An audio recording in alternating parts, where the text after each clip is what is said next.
have to be sideways like that.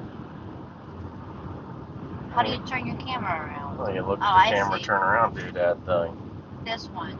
Yep. It's not doing it. Oh, there you go. Alright, so now you can see my beautiful face. There you. Oh, orientation. Sideways. Orientation is low. The Oriental next to me can't get her orientation Oh, is right. that what it says? The Oriental next to me. Somebody says hello. Hello.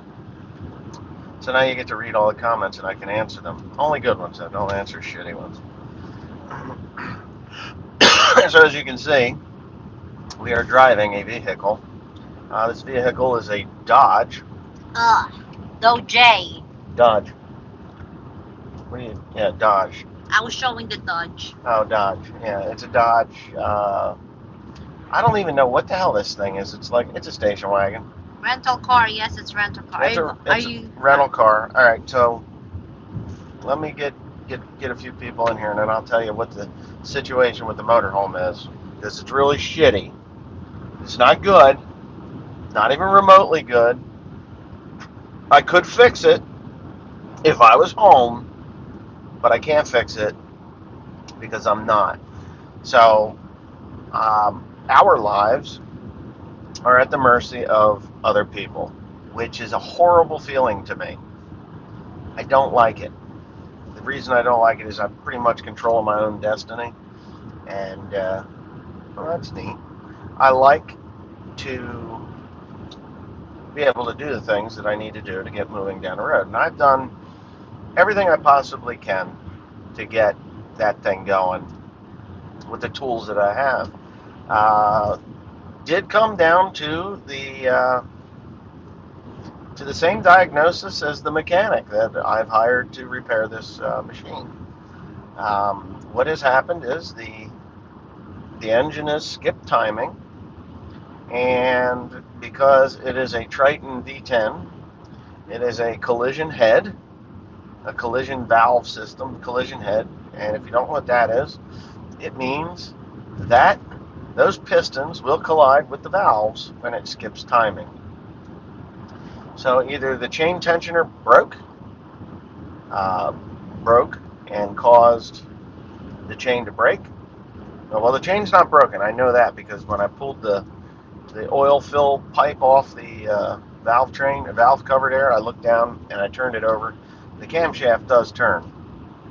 I didn't have a compression tester, nor did I have a fuel pressure tester, but we know there's fuel getting to the injectors because, well, there's fuel getting to the injectors because the mechanic pulled the spark plugs that I had put in out to do a compression test on it, and the right bank or the driver's side or the passenger side bank of the engine has zero compression.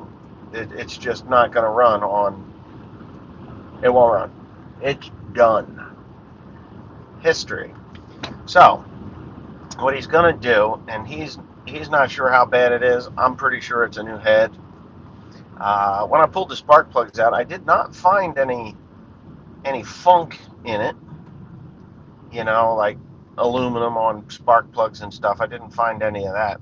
There was a bit of a carbon buildup, which leads me to believe that there's definitely a timing issue that was going on for a while before this thing decided to do this.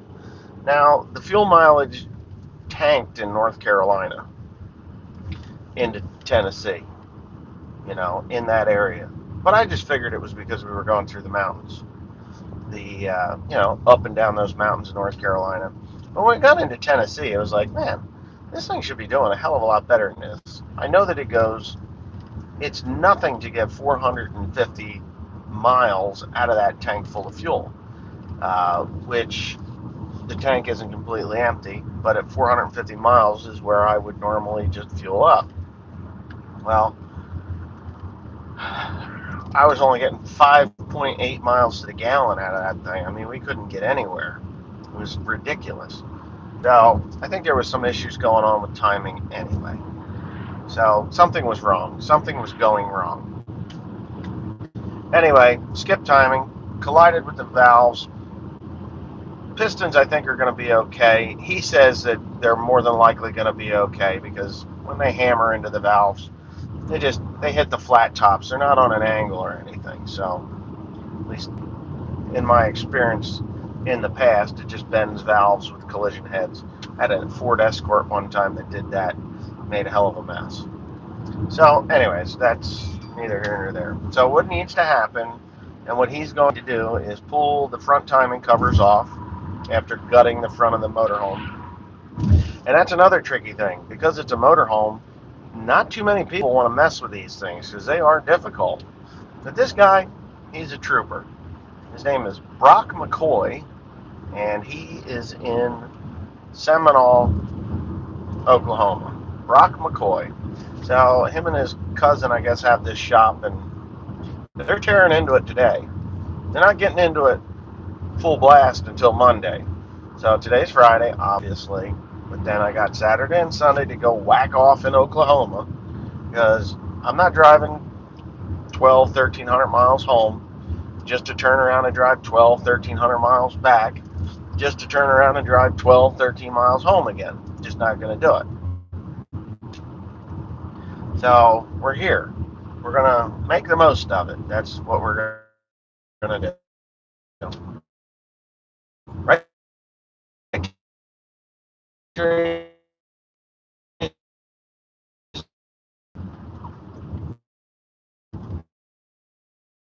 No, I know that, but that one didn't show earlier. We're good. We're good. We're good. So anyways, he's ordered the timing chain set, which I believe is everything. The guides, tensioners. They're hydraulic tensioners. And he asked, I was like, no, did not run out because the oil level came up. So it was pumping gas into the oil, which is not a good thing. So anyways, they're going to fix that. He's going to put the timing chain on. Then he's going to go back in and check compression to see if the valves are totally fucked. If they are, which I told him, I said, just do it. There's no half-ass about it. A new head, they're not really that expensive.